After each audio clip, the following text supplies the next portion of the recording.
Olá, meus alunos e alunas! Estamos chegando ao final de mais um capítulo do livro de Psicologia da Educação. Neste capítulo 5, vimos a importância das contribuições da psicologia para a educação, sendo que o principal foco deste capítulo foi o estudo dos 5 princípios da programação de ensino, que são de fundamental importância para o sucesso do processo ensino-aprendizagem. Esses princípios são tão importantes que vale a pena relembrarmos eles.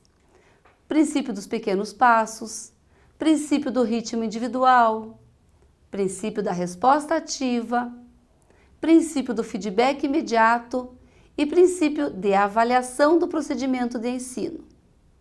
Bem, hoje estudaremos algumas técnicas de ensino de novos comportamentos, que são propostas por autores que se baseiam na teoria da análise comportamental. Estas técnicas objetivam auxiliar o professor no processo de ensinar comportamentos novos. Vejam que elas são muito interessantes, mas nem todos os comportamentos podem ser ensinados através delas. E isso exige que o professor, ao programar seus objetivos de ensino, faça uma avaliação bastante cuidadosa para decidir qual é a melhor maneira de ensinar o comportamento desejado. Peguem seus cadernos para anotarem o que vamos ver.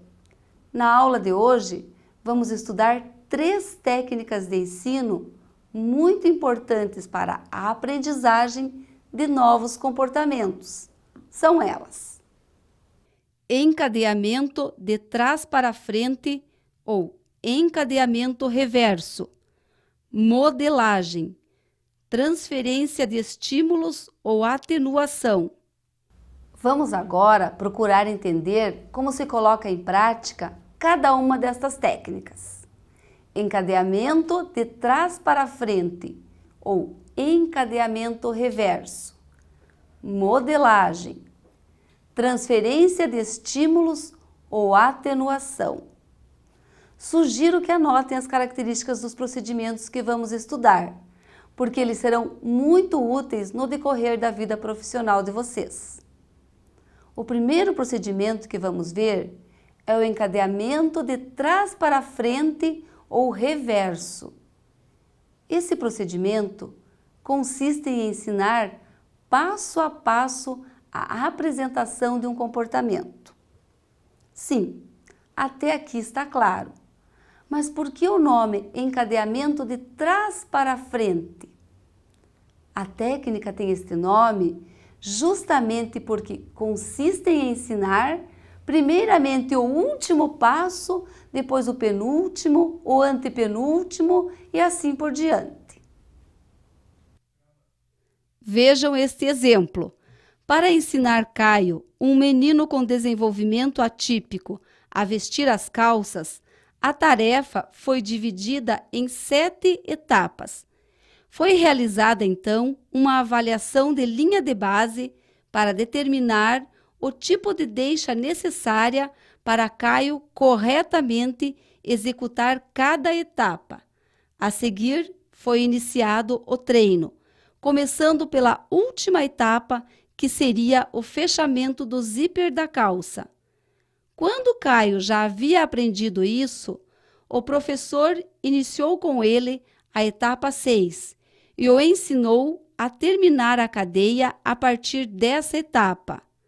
Quando Caio já conseguia executar as 2 últimas etapas sem erros, os treinos passaram a ter início na etapa 5. Com as calças abaixo dos tornozelos, Caio foi ensinado a puxá-las até em cima.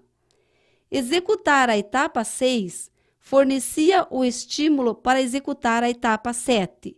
Em cada tentativa, Caio completava todas as etapas aprendidas previamente. O treinamento prosseguiu dessa maneira, com uma etapa acrescentada a cada vez, até que Caio pudesse executar as 7 etapas.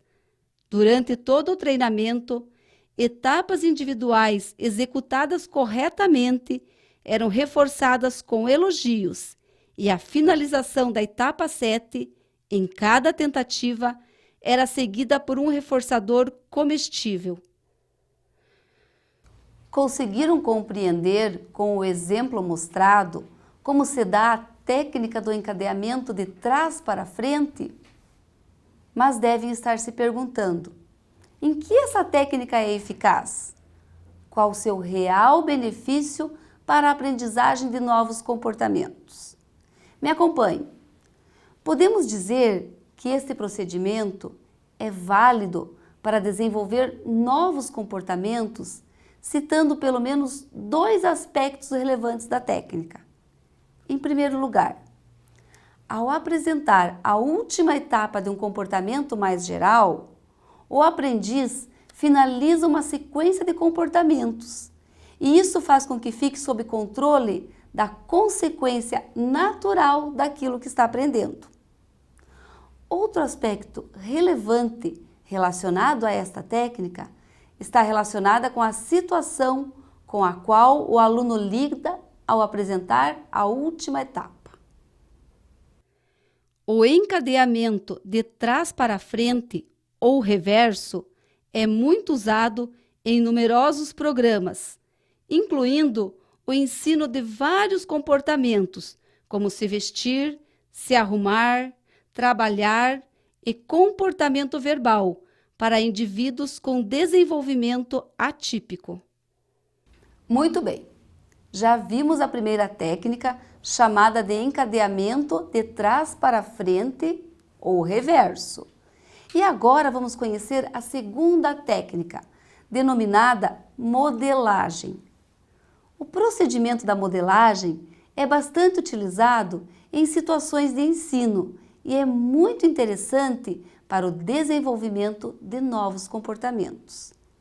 Em tal procedimento, a pessoa que programa ensino deve organizar as respostas apresentadas pelo aprendiz de modo que elas sejam substituídas por outras cada vez mais próximas daquela que compõe o objetivo que está sendo ensinado.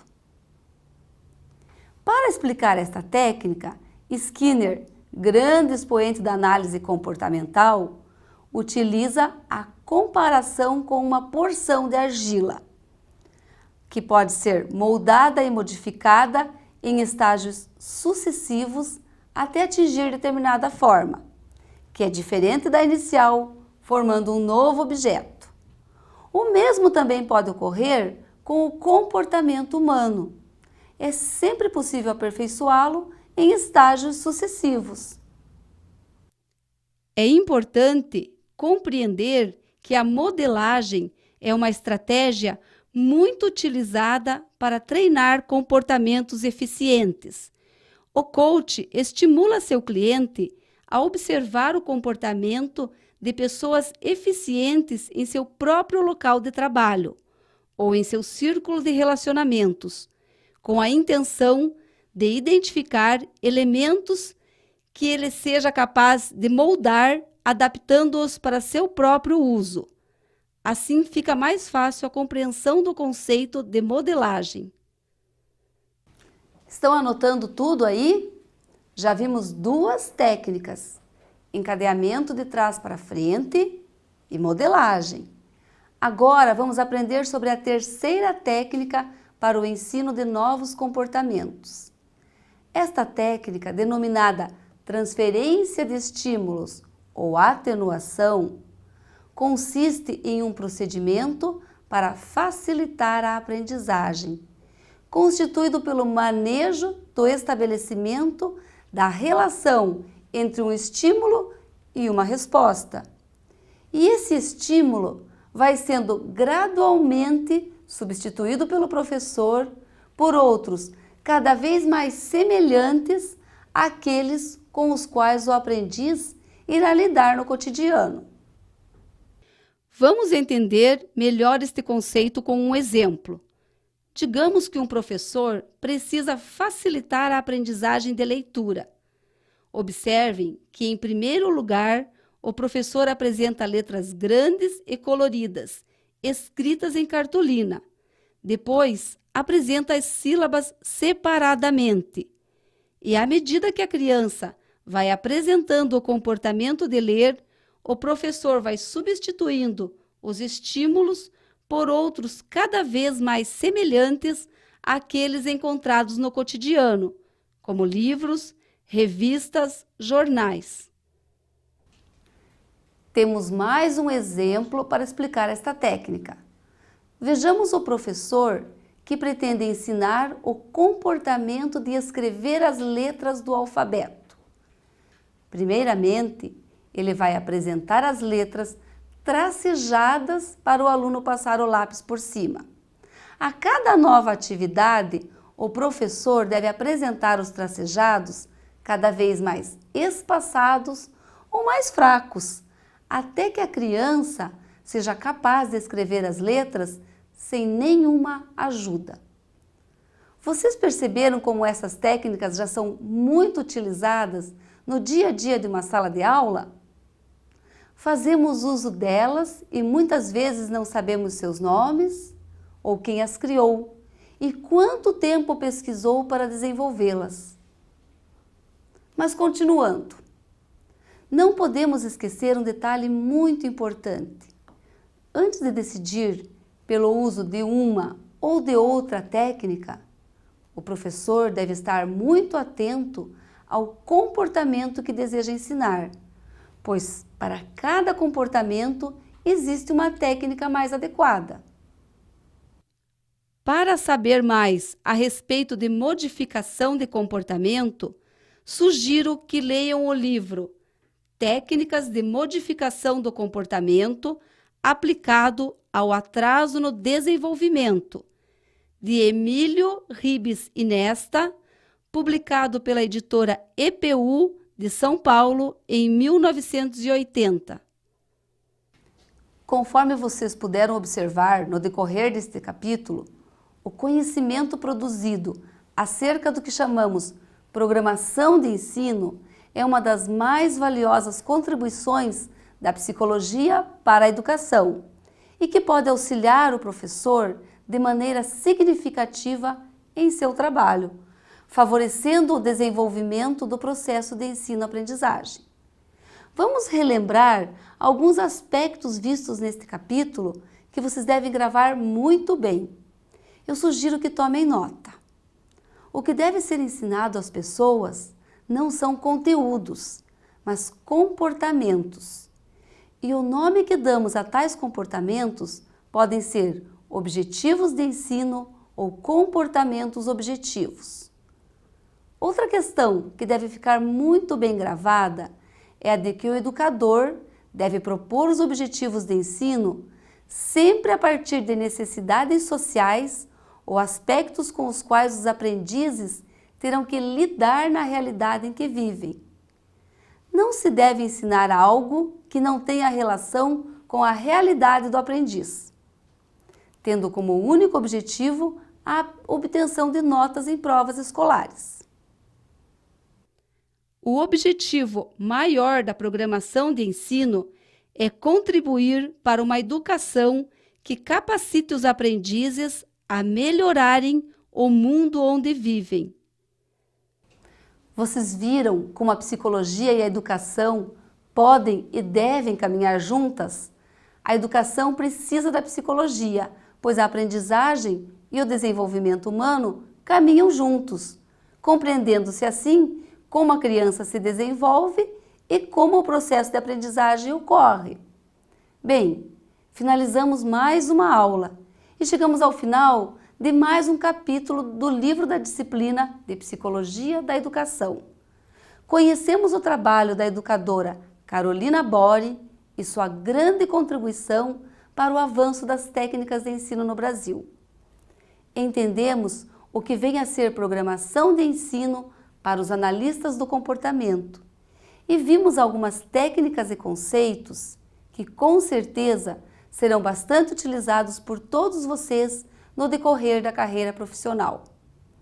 Espero que vocês tenham compreendido bem as técnicas de ensino e todos os conceitos que tratamos no decorrer das nossas aulas. Um grande abraço!